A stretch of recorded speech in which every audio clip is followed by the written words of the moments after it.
loans was really only about 1%. Well, inflation was a little hotter then; it was more like 3%.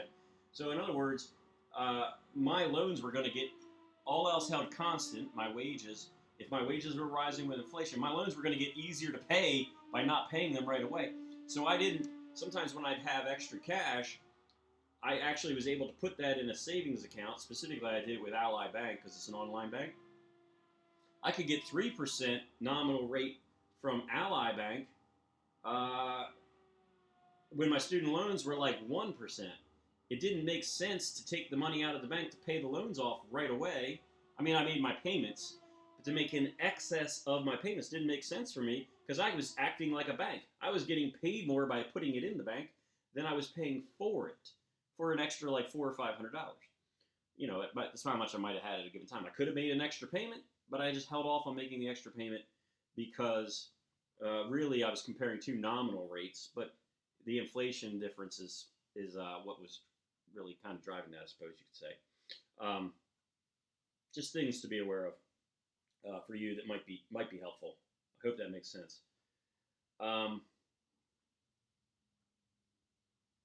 can't think of anything else I want to say about the Fisher equation.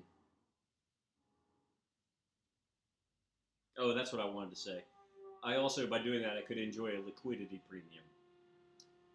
So if the nominal interest rate is very low on what I'm paying, student loans, um, especially if it's lower than the inflation rate, as it was for me,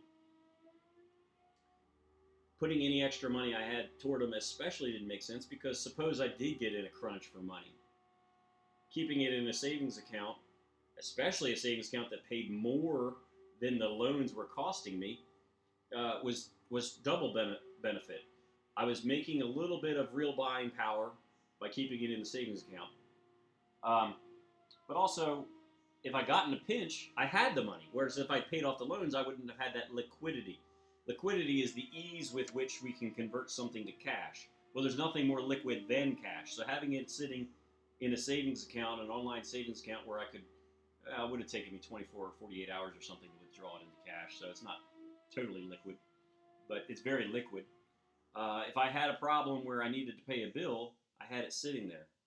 So in my case, uh, only making the payments that I needed to on the loans made more sense than paying extra for a while. But you have to pay attention to rates. That's not always the case. I'm not saying that at all. You have to pay attention to what the nominal rates are, and you really ought to pay attention to the inflation rate because if your wages are moving along with inflation, that's going to affect what you're really paying. So that was the Fisher equation. That's one part of the chapter that is worth explaining. I don't know that I couldn't have fit it in somewhere else. And then the other part of the chapter that is important and also I think pretty interesting is the principle of present value. So let's say you were going to lend me money. Okay. Let's say you were going to lend me money, and I said to you, I don't know, let's say it's $100. You're going to lend me $100. If I say to you, okay, I'll pay you back next week, you have a certain feeling about that. If I say to you, I'll pay you back next year, you have a different feeling about that. Which one feels warmer? Getting paid back next week feels better than getting paid back in a year. And of course, the part you're focusing on probably when you think about that, hopefully that's what's happening, is the uncertainty of a year. A week feels more certain. That risk is part of what's going on with rates that we charge each other for loans as well. That's the risk premium. That's within the RR that I just had on here. But there's also the buying power of the $100 because in a week it'll have the same buying power. Although the way the economy is changing, who knows? But within a year, it might have a very different amount of buying power, right? Because we have inflation. So I'd rather get paid back tomorrow than get paid back well into the future. And that rather can be expressed with present value. I value $100 more now than I value $100 in the future. And we can then break this into more than just this idea. We can break it into math. So the present value of an asset or a liability is equal to its future value divided by 1 plus, your author uses an I suppose he's focused on inflation. The more general way to look at that is some rate, whatever the rate is. And if we're comparing it to inflation, then we use the inflation rate.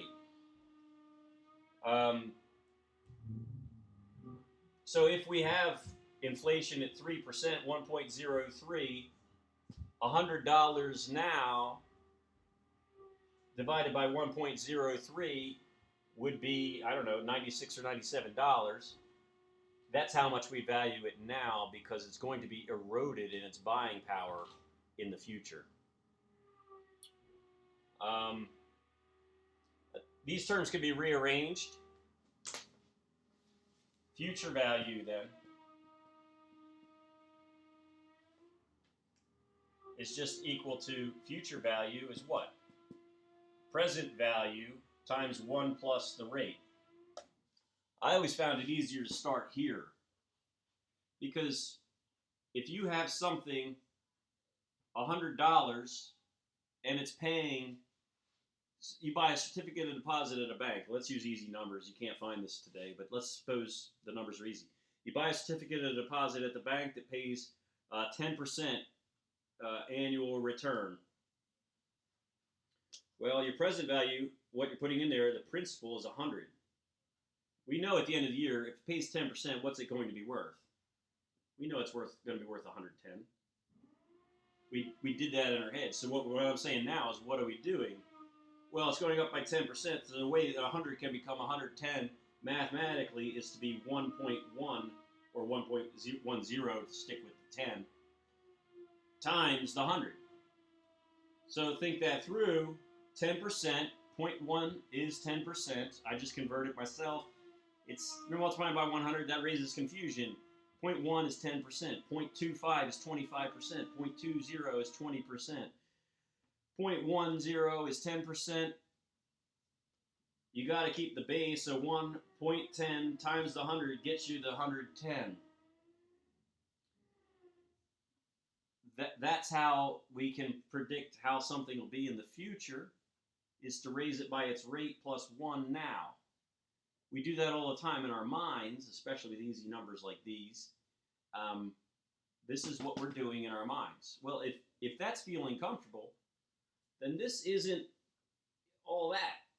It's not all that to worry about, because all you're doing is rearranging the terms, right? You're taking, now to use these numbers, 110 divided by what's worth $100 today, 1.10.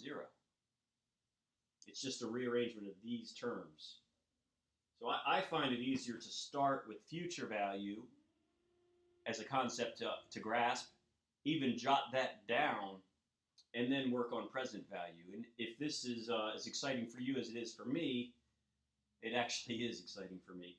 These formulas, if you take a corporate finance class, you start off with this in the first week of class, and then for the whole semester, basically, you go back and forth between present value and future value, and you do things like a stream of cash. For what if you could make $100 a month for 10 years? What would that be worth for you today? That's an annuity, it's called.